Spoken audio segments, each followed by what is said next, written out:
Finding yourself the prey in the talons of an owl on a dark night is a gruesome affair. The owl will rip you to pieces or eat you whole. Then it will digest you later to spit up a compacted pellet of what was your fur and bones. Then the owl kicks back, rolls itself a cigarette, and smokes it while listening to the wolves howl. This is the smoking owl. I was serving in the military overseas in Yokosuka, Japan from 2012 to 2014. Since my time there, I was settled in and I'd been there for 2 years and seeing a very lovely girl named Mai. Mai had told me that she was pregnant with my child while on my deployment. I took responsibility for my actions, so we started to make plans. During the second year of my service, it was winter, and 6 months since Mai gave me the news.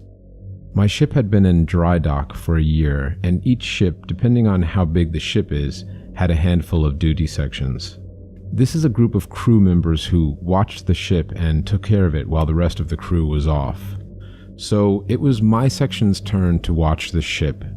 During our evening meal, one of my shipmates asked if I could switch shifts with him. Being that my current shift was a watch where I am standing in the freezing cold for 5 hours, he thought giving me his barracks watch, which is warmer inside, would lift up my spirits. I took the offer. I took the proposal in a heartbeat. We both let our section leaders know of the change. At 11:45, I was on my way to the barracks for a shift from 24 to 6 in the morning. The barracks watch was there for safety and to see that the right people were in their respective rooms.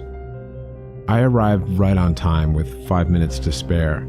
I brought myself and a person I was relieving each a coffee, thinking it would help him on the cold walk home. As the night progressed, I made my rounds every half hour, and when the wee hours of the morning came around, I started to doze off. I was awoken by a resident who couldn't sleep due to the crying neighbors.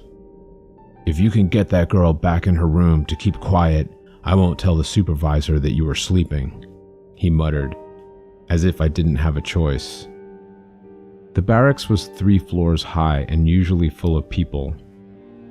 But at this hour, the silence had a certain eeriness to it, like you could hear your own heartbeat. My footsteps echoed as if I was in some sort of catacomb. As I made my way upstairs, I began to hear the sobbing. I shook my head in disappointment. This should be fun, I said to myself. I reached the 3rd floor, and I made my way down the hallway. The sobbing sounded like it was coming from the laundry room. Maybe the poor girl didn't want to wake up her roommates, I thought to myself.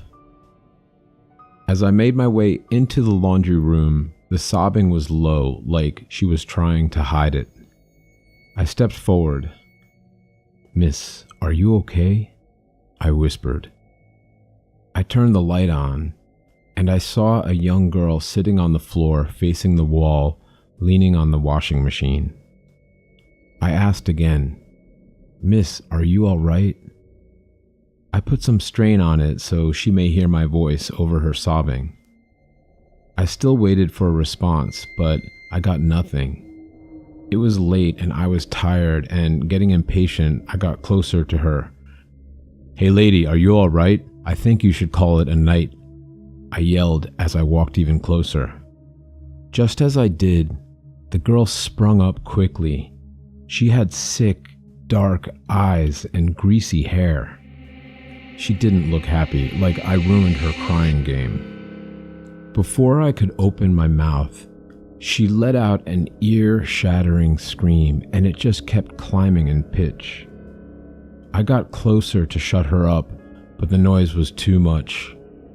I collapsed, and the last thing I remember is that sickly girl with her menacing face staring straight at me.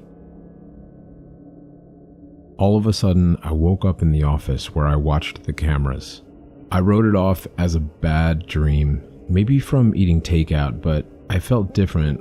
I felt cold. I didn't sleep for the rest of my watch. A week later, I got news from Mai. She told me that there were complications with the baby, and she had a miscarriage. I couldn't help but to think that the young girl in my nightmare terror and the miscarriage could be linked somehow.